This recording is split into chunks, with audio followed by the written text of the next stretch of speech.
Hello दोस्तों, good morning जी। मेरा नाम विजय कुमार है। इस ऑडियो सेशन में आपका स्वागत है।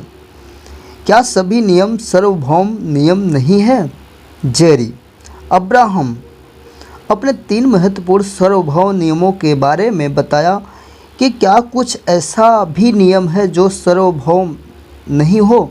अब्राहम, ऐसी बहुत सी बातें हैं जिन्हें आप नियम कह सकते हैं, लेकिन हमारी नियम की परिभाषा केवल सार्वभौम नियमों तक ही सीमित है। दूसरे शब्दों में, जब आप भौतिक आयाम के शामिल हुए तो आपने समय के अनुबंध गुरुत्वाकर्षण के अनुबंध अंतरिक्ष की अवधारणा के अनुबंध को स्वीकार किया है, लेकिन इनमें से कोई भी अनुबंध सार्वभौम नहीं है, क्योंकि ऐसे भी बहुत से आयाम हैं जहां ये लागू नहीं होता। ऐसे ही बहुत सी ही चीज़ें हैं जिन्हें आप नियम मानते हैं, लेकिन हमारे लिए अनुबंध से अधिक कुछ नहीं है।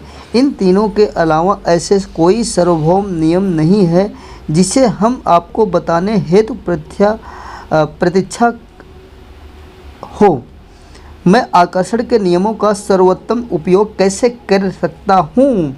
जेरी, क्या हम आकर्षण के नियमों को जाने अनजाने में विभिन्न प्रकार से उपयोग करते रहते हैं? अब्राहम, सबसे पहले तो हम यह बताना चाहते हैं कि आपकी जानकारी में या इसके बिना आप सदा इनका पालन करते ही रहते हैं। आपको अपने सभी कार्यों इनको उपयोग करना हो तो हम आपके इस प्रश्न की सराहना करेंगे, क्योंकि यहाँ स्वेच्छा से निर्मित अपनी इच्छाओं को पूरा करने में से इसके स्वदेशी उपयोग को समझना चाहते हो। आकर्षण का नियम स्वदेशी उपयोग हेतु सबसे ज़रूरी इसकी उपस्थिति के प्रति जागरूक होना, चूँकि कि आकर्षण का नियम सदैव आपके विचारों पर प्रतिक्रिया देता है, इसलिए अपने विचारों पर स्वदेश से ध्यान केंद्रित करना बहुत ही ज़रूरी है। अपना कोई भी मनपसंद विषय चुनिए और उस पर स्वयं को लाभ मिलने के लिए अवश्य विचार कीजिए। दूसरे शब्दों में, उस विषय उन सकारात्मक पहलुओं को चुनें और आपके लिए महत्वपूर्ण हो। जब भी आप किसी विचार को चयन करते हैं, आकर्षण का नियम उस पर काम करता है, जैसे अन्य विचारों को आकर्षित करने लगते हैं, जिससे वह विचार अधिक शक्तिशाली बन जाता है। कई विषयों पर मस्तिष्क दौड़ाते रहने से अपेक्षा चयन विषय ध्यान केंद्रित करने से उस विषय के प्रति आपको आकर्षण बिंदु और अधिक शक्तिशाली हो जाता है। ध्यान केंद्रित करने की असीम शक्ति नियम है। जब आप भी अपने विचारों को, कार्यों को, अपने साथ बिताने वाले लोगों को चयन करने का क्षमता जाएगी, तब आपको आकर्षण के नियम को लाभ समझ आएगा। जब आप अपनी सराहना करने वाले लोगों के साथ वक्त गुजारते हैं तो उसके आप में प्रति सराहना का भाव जागृत होने लगता है। वही जब आप स्वयं को कमियां निकालने को साथ रहते हैं तो आपको ध्यान आकर्षण का बिंदु भी आपकी कमियां ही बन जाती है।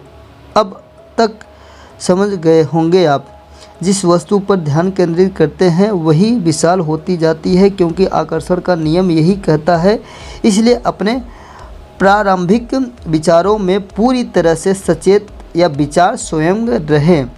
जाने के पहले शुरुआती स्तर पर ही उनकी दिशा परिवर्तित कर देना अधिक सरल रहता है। हालांकि विचारों की दिशा किसी भी समय परिवर्तित ही जा सकती है।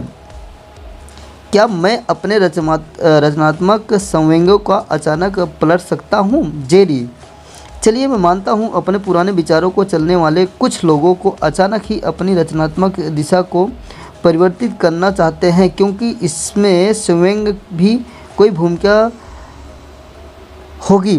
क्या उन्हें अपने पहलू को जारी रचना क्रिया को धीमा करना होगा, या अचानक ही उसका रचना दिशा को पलट सकता है। अब्राहम स्वयं का कारण है। नियम होता है आकर्षण का। नियम कहता है कि जो एक जैसे ही उनके आकर्षण का, इसलिए आपको अपना ध्यान केंद्रित करें। जिस विचार पर सक्रिय होगा उससे आकार को निरंतर बढ़ाया जाएगा। आपको बताना चाहते हैं कि स्वयं में एक क्रमिक प्रक्रिया है, इसलिए इस विचारों को पलटने से अच्छा आप अपना ध्यान उसी नवीन विचार के केंद्रित कर लें। चलिए मानते हैं कि आपको मन में कोई ऐसा विचार है अपने लिए वांछित नहीं है। जब कुछ भी समय तक ऐसा करना जारी रखेंगे तो आप उससे जुड़े एक शक्तिशाली नकारात्मक स्वयं का निर्माण कर लेंगे। आपके लिए तुरंत ही उससे विपरीत विचार पर अपना ध्यान केंद्रित करना संभव नहीं होगा, बल्कि आप जिस स्थिति पर वहां से विचार तक पहुंचने का कोई मार्ग ही नहीं है। लेकिन आप उन विचारों को चुन सकते हैं कि आपके वर्तमान विचारों से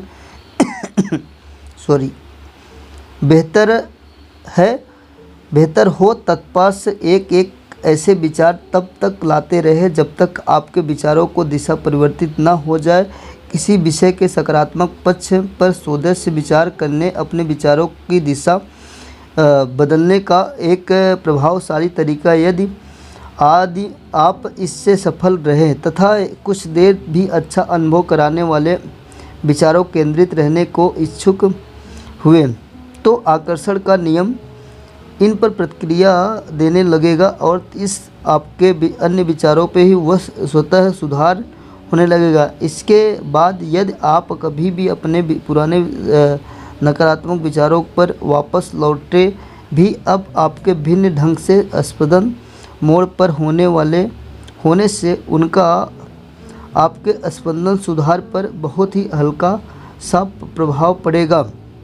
धीरे धीरे आपके विचारित विषय की स्पंदन सामग्री में सुधार होने लगेगा। जैसे ही ऐसा हो जाएगा आपके जीवन में प्रत्येक विचार अधिक सकारात्मक दिशा की ओर बढ़ने लगेगा।